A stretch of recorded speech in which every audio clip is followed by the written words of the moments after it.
The topic of today's seminar is Geospatial Technologies for Civil Engineers. The following are some of the few topics which covered in this webinar. To begin with, we will try to understand what is geospatial technology, so how remote sensing works, and basic principle underlying it. Then we will go on learning about fascinating concept of geographic information system, or popularly known as GIS. Thereafter, we will try to attempt to understand photogrammetry, which is quite important for civil engineers in future. Then we will go to few aspects of drone surveying and concept, and later we will try to understand principles behind the utility of global positioning system, or GPS. And I will show some of the applications of geospatial technologies to civil engineers in near future of all these concepts. The four components make up geospatial technologies are in general includes remote sensing, GIS, GPS, and few emerging technologies as well. Emerging technologies such as artificial intelligence, IoTs are new addition to geospatial technologies. The core components are remote sensing, GIS, and GPS. The purpose of remote sensing is to collect data. So it can be from surveying methods from total station, or mapping from satellite imagery, or aerial imagery, or LiDAR, or radar, or any of these methods. On the other hand, GIS is a collection of software tools, various services, data, information, and also people associated with all these things. So we shall now look at some interesting applications of GPS towards the end of this webinar. So new technologies are emerging, so that are useful within geospatial domains such as artificial intelligence, machine learning, Internet of Things, and so on and so forth. So all these technologies add up a whole gamut of geospatial technologies. By definition, remote sensing is a science, art, and technology of acquiring information about a physical object or a phenomena without actually being in contact with it. So in simple terms, remote sensing is a collection of data by taking a photographs. So when a camera kept in a satellite captures surface of Earth, and it sends receiving to a receiving station on the ground, we say satellite remote sensing. So your mobile phone, when you take a photograph, that also remote sensing, but the camera kept in a satellite to capture Earth's surface area, that becomes satellite remote sensing. Now let us try to understand few simple details about the process of remote sensing. So this picture shows a complete process, or a working principle of remote sensing. A satellite orbiting around the Earth uses light rays reflected from Earth's surface to capture photos. These photos are transferred to ground station. So when initial processing are done at the ground station, and then it is sent to the engineers to perform interpretation, analysis, or to develop useful applications. One thing you must notice here, that the camera uses energy from coming from the sun to capture photographs. So this type of remote sensing is called passive remote sensing. So we all know electromagnetic spectrum, and that encompasses of 8 types of prominent rays, right? Starting from radio signals, microwaves, thermal radiation, infrared, visible, ultraviolet, X-rays, and gamma rays. So among these, wavelength range between 400 to 700 nanometer is visible to human eye for us as light rays. So the rainbow which we see in 7 color indicative of this. So coming back to remote sensing, so it uses few parts of electromagnetic spectrum, or few radiation of electromagnetic spectrum in capturing images. So when it comes to visible remote sensing, it uses visible range of electromagnetic spectrum. Similarly, so if it uses microwave radiation, we call it as microwave remote sensing, and so on and so forth. So specifically, majority of the remote sensing application uses RGB, or red, green, blue color of visible spectrum of electromagnetic spectrum, and this type of remote sensing is called optical remote sensing. So there are two different kind of or types of remote sensing broadly classified.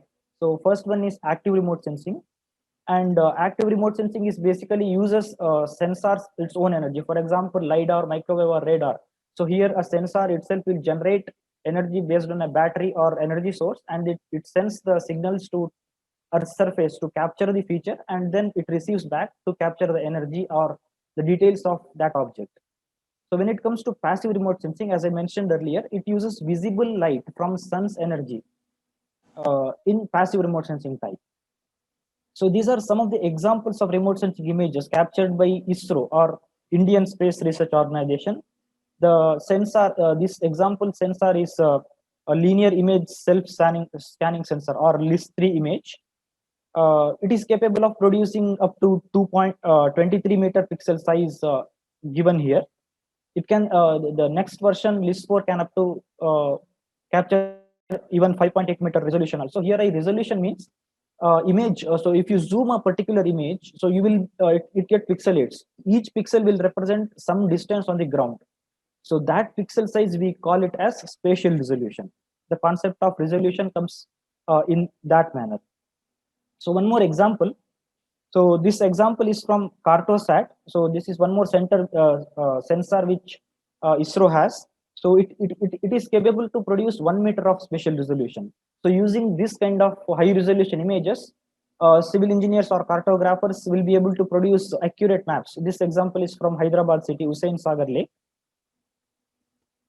This slide actually shows the evolution of ISRO's satellite remote sensing system from 1979 to 2010.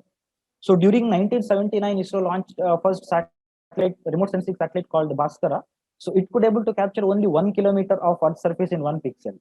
So from that point, currently in 2010, it could able to capture 1 meter. So but the recent satellite, which is Cartosat 3, so it can capture up to 25 centimeter as well. So this example is from Doha, Qatar. Here we could clearly see that lane marking or vehicles present shadows in color image. Next, moving on to geographic information system. Geographic information system, or famously known as GIS. So it consists of mapping software system used to capture, store, and analyze data sets. So for example, if you want to map trees in particular area using computer softwares, you can take an aerial photo or satellite photography and then mark the location using latitude, longitude, and altitude of that place, and then give its properties. For example, if you're mapping coconut trees, you can name the tree type and its height and all other attributes. We say in geographic information system terms attribute information. So any feature in GIS needs to be represented using point, line, and polygon. This is the basic data structure of GIS. So a point represents a coordinate, latitude and longitude, or XY. A line represents a series of XY, or it includes multiple coordinates joined together. A polygon is also a series of XY, but starting and ending point are same. So for example, to make it very easy, or in simple terms, if you want to represent a road or a river, so with the point feature you cannot show. So it has a length, right? So for that we use line feature. So if you want to represent a cricket field or water body or house parcel, land parcel, then we can use polygon feature. So the important thing is that a GIS data should have either point, line, or polygon. Moving on to photogrammetry.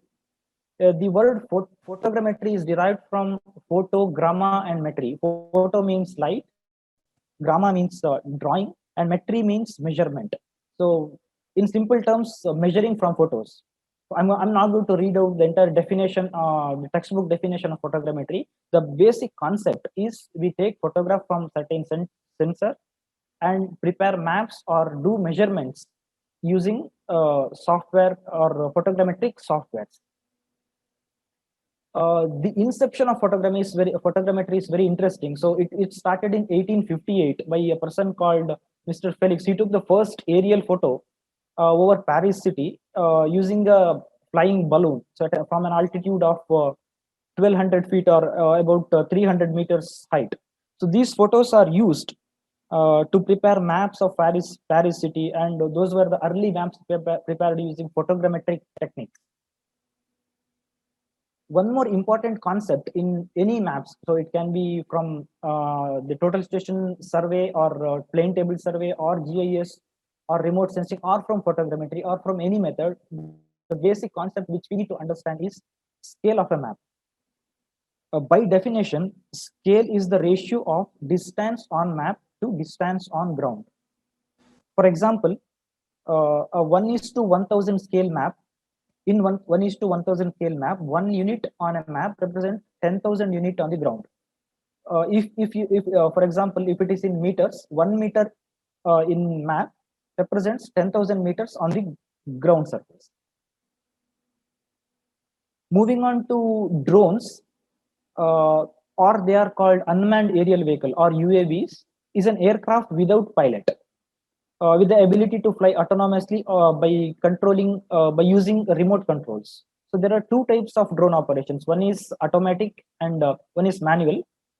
In automatic mode, a user using computer system or a software system, he defines the boundary of area which need to be surveyed. So then drone automatically, the software automatically draws down how drone need to fly and come back to the the base station.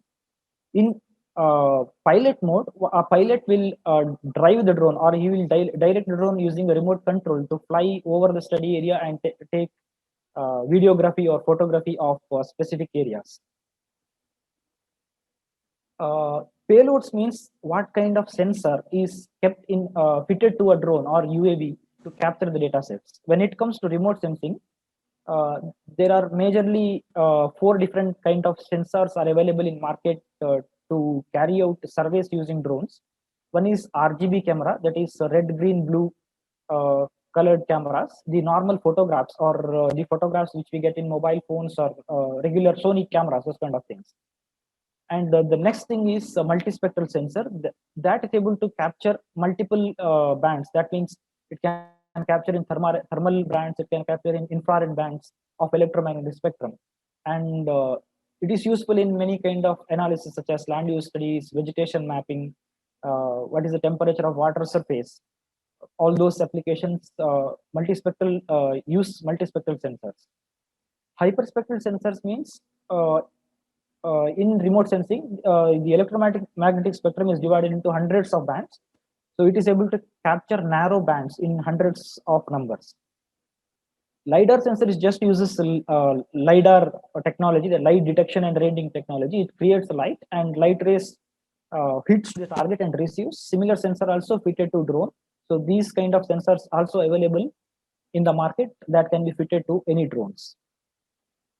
These are some of the examples of drone data capture. So why it is so useful?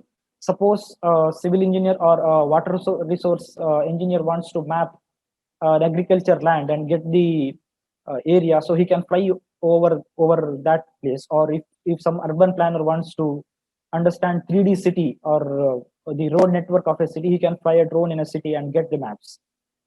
Similar kind of applications are possible using drone systems. So here I have mentioned a few important applications that are useful, that can be generated. Applications can be generated using drone flying and drone surveys. So here one city is mapped using drone photos. So we can generate similar to Google Maps. We can also generate maps using drone photos. This is a typical application. Here a volumetric analysis can be done. Suppose if you want to know the volume of mined area, or what is the quantity of sand available in particular lump, then that can be calculated using this kind of software. We can fly a drone, take a photograph, and that photograph we can import it to a software such as QGIS or ArcGIS, and then perform volumetric analysis to get the volume of mined area. These are a few more examples in real life scenarios. For example, in a construction site, drones are extensively used in Western countries, where each day drone flies and checks what is the earthwork is done, how many floors are constructed, so how many peoples are there, and with the artificial intelligence and machine learning algorithms are fitted to those cameras, so it will be able to clearly identify how many vehicles are moving, how many construction workers are there in the site. So these kind of things are very much possible nowadays.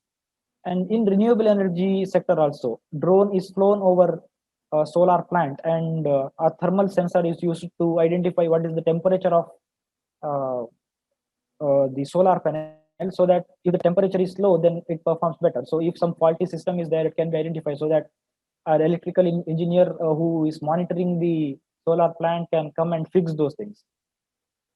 In even in wind turbines, the wings sometimes get faulty, get faults, so it is very hard to identify, I mean, go and detect those things. So because it is in very height, those wings, so we can fly a drone, take photograph, and identify where exactly the fault is, or what is the conditions of the turbine wings.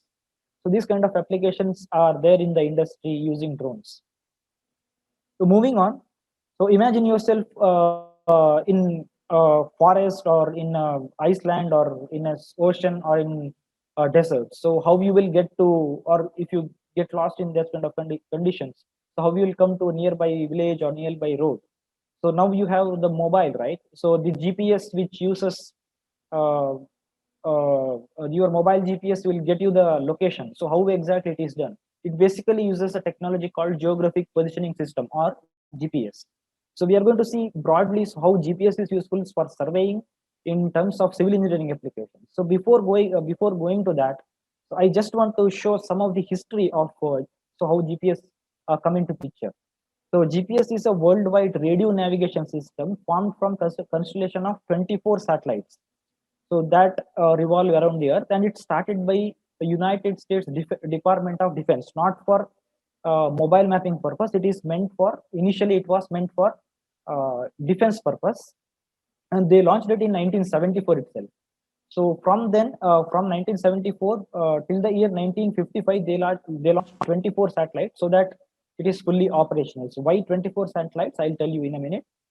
So in the year 2000, they removed something called a selective availability. That means, so the signals are made available to civilian users. That means across the world, anyone with a mobile and GPS chip will be able to receive from these satellite signals. After 2000, earlier, before 2000, it was not available with this kind of accuracy. In 2005, they modernized GPS with still more accurate satellites by launching more satellites to the space. So this is how GPS receives signal. If you are standing anywhere in the globe, so the GPS chip which is there in the mobile device will be able to get signal from at least from 4 satellites.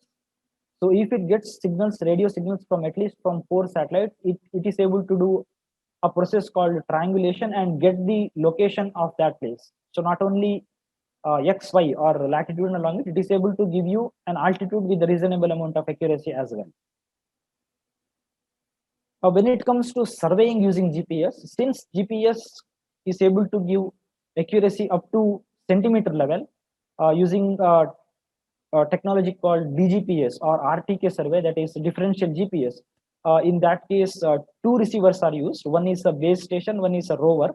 So you can see in the picture here, a base station receiver is kept in the surveying land for a longer period of time, and it applies certain kinds of corrections, and then it sends the signal to a rover. So the rover is handled by a person who wants to measure a road width, or who wants to get the latitude longitude of any place throughout the study area. So this process is called real-time kinematic survey. Similarly, there are different kind of surveys: static survey, rapid static survey, kinematic, pseudo kinematic, stop and go.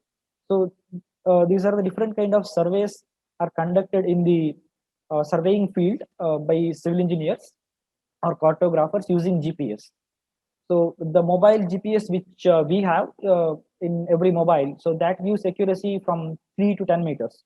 So if you are inside a bus or inside a car, so the point may lie within left side of the road or right side of the road or outside of the periphery. Maybe it can lie within 10 meter of circle anywhere.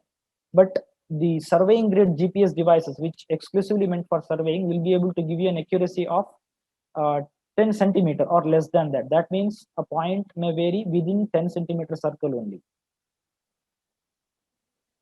The GPS is one such GNS system that is developed by United States, as I mentioned earlier. There are few other systems such as GLONASS, BIDU, or NAVIC or Gagan from India. So I'll just tell, for example, GLONASS is developed by Russia. So that also signals we can get it worldwide. So if you are purchasing any GPS device or a mobile device, you can see under GPS section it shows GPS, GLONASS, BIDU, and so many other positioning systems mentioned.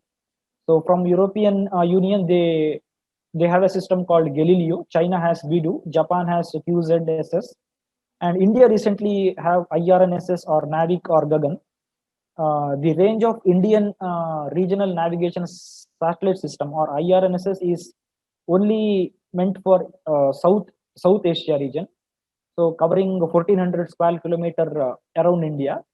So it has 7 satellites to give the signals. Unlike GPS, it has 24 satellites revolving throughout the globe. So the Indian satellite system will be able to give you signal only in Indian and other South Asian Asia, and it is able to give you accuracy up to 10 meters for civilian users. So for defense purpose, the signals are much better. Here, I want to mention few important applications for engineers using GPS. For example, you can use it for utility mapping. For example, a gas line or power line or road network. If someone wants to survey or some company wants to survey, they don't use the normal chain surveying or plane table or even total station. They go for GPS nowadays with the high accurate DGPS systems. Basically, a handheld device is taken throughout the network and it is mapped. And even in construction activities of highways or even larger layouts, apartments, GPS devices are very much used to measure the volumetric analysis, measure and perform volumetric analysis. And apart from that, there are some peculiar examples. For example, mapping forest, so large area of the forest and what kind of trees species are there in the forest to identify those locations. And something called as precision agriculture. Here, the different layers of data sets are used to spray pesticides or fertilizers to the large parcel of land. So if you see the agriculture land in Australia or US, they have very huge thousands of acres of agriculture land. So manually, the pesticide cannot be given to the crops. So using a drone or using automated devices, these will fly throughout the area and give these pesticides to the crops. So this process is called precision agriculture. Here also the concept of GPS comes into picture. Of course, we know vehicular fleet management. So the typical case is tracking using mobile GPS. Here, the applications such as Swiggy, Ola, Uber, and major of these delivery applications, they use a fleet management GPS device. So one such governmental application is that managing solid waste solid waste. So is a truck going to a particular place and picking up the solid waste and dumping to a certain place or not? So this can be tracked from a corporation office itself. From government officer, he can track it from office itself just by looking at how vehicle travels throughout the area.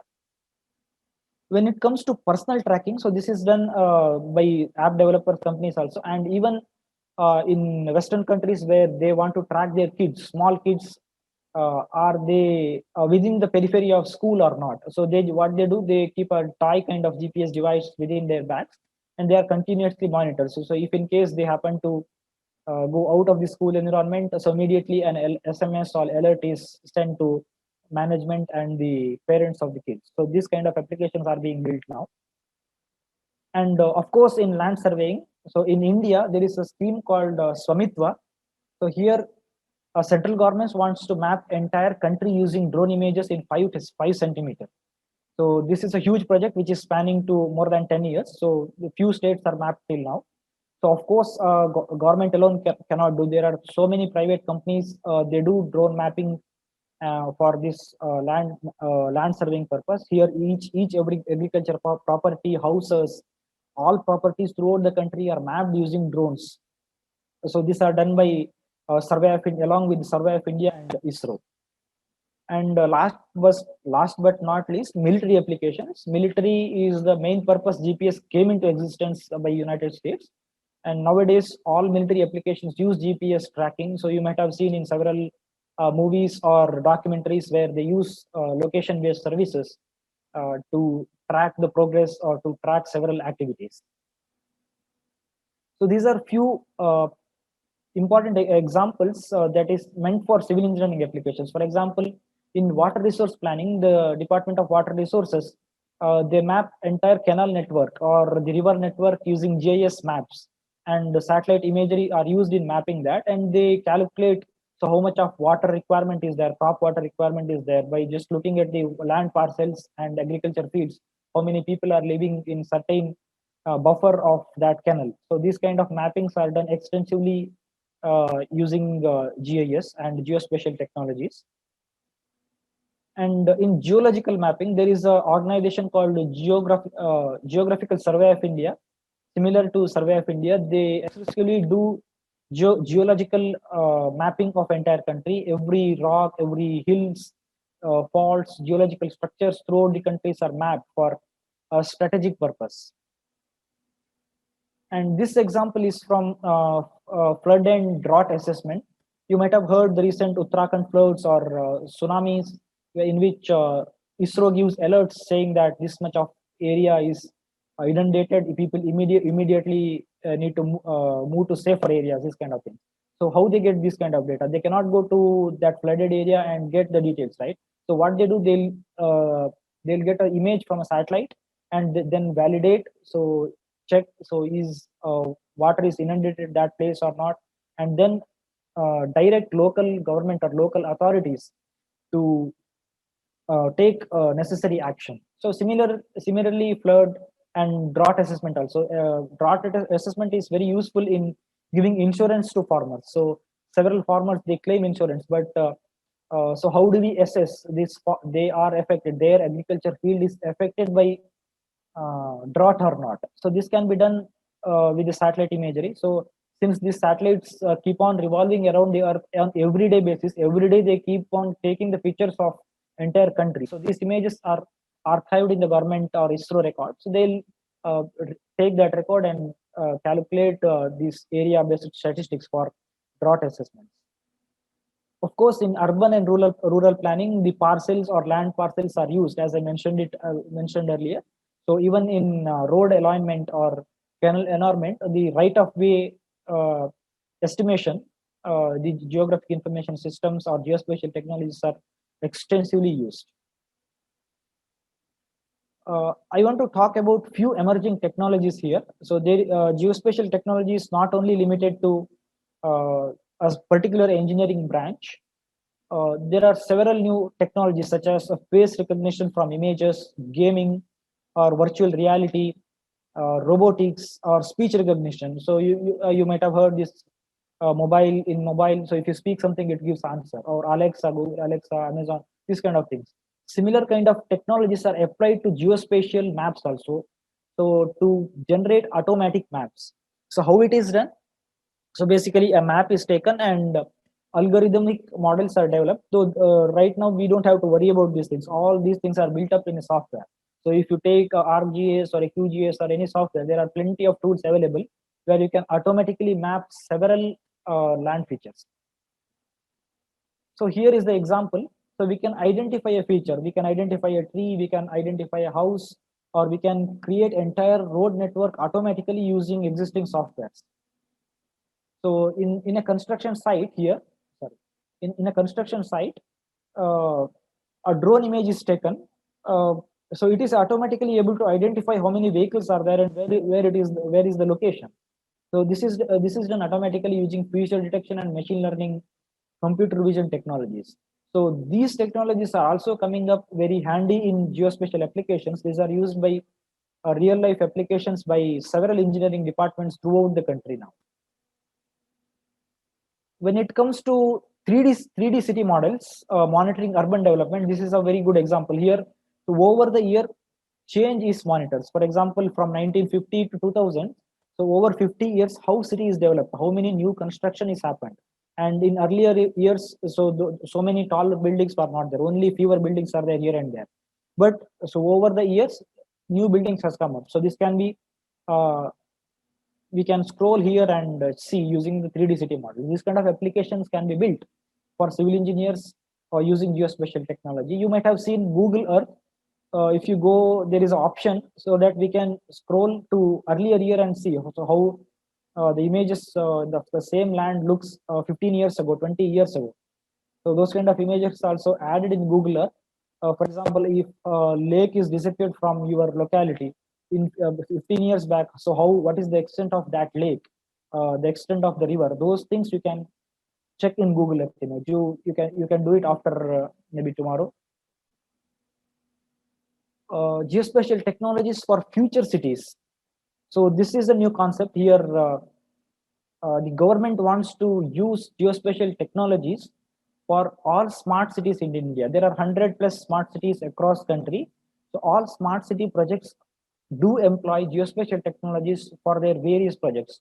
Maybe it is street lighting or road widening or wide topping of roads or construction of new buildings, construction of arterial roads or any kind of development activities. They are employing geospatial technologies supported by ISRO and Survey of India for mapping these cities and generating 3D models, as I mentioned earlier.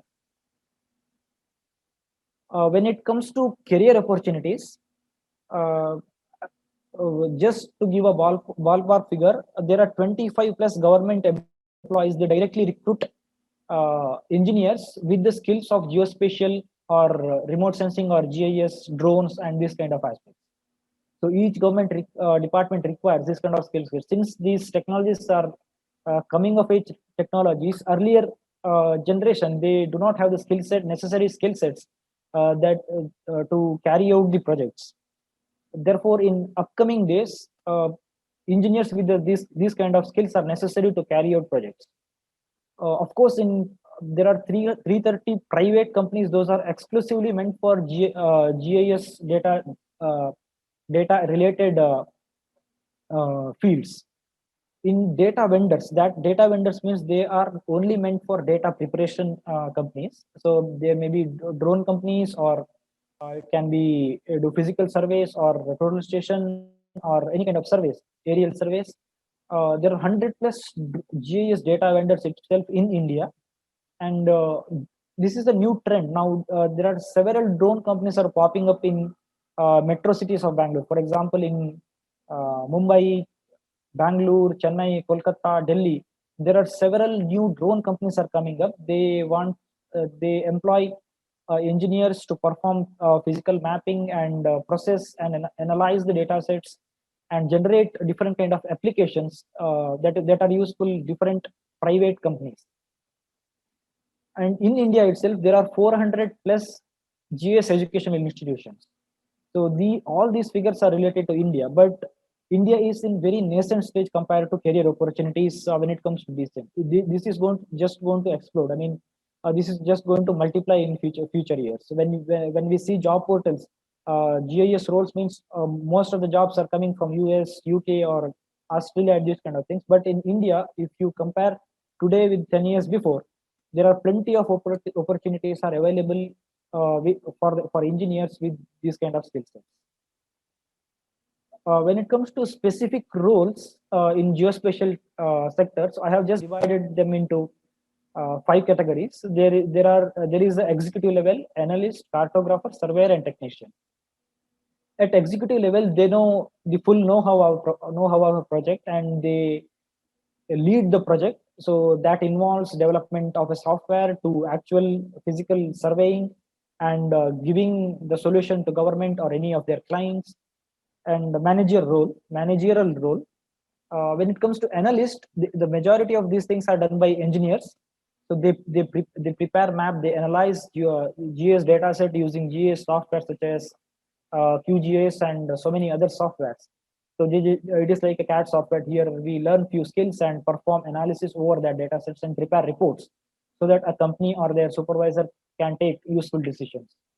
Cartographer is a role in which they prepare maps. They exclusively meant for preparing maps, perform surveys, the survey data set received from the fields, they use it and convert into maps. That is the role of a cartographer.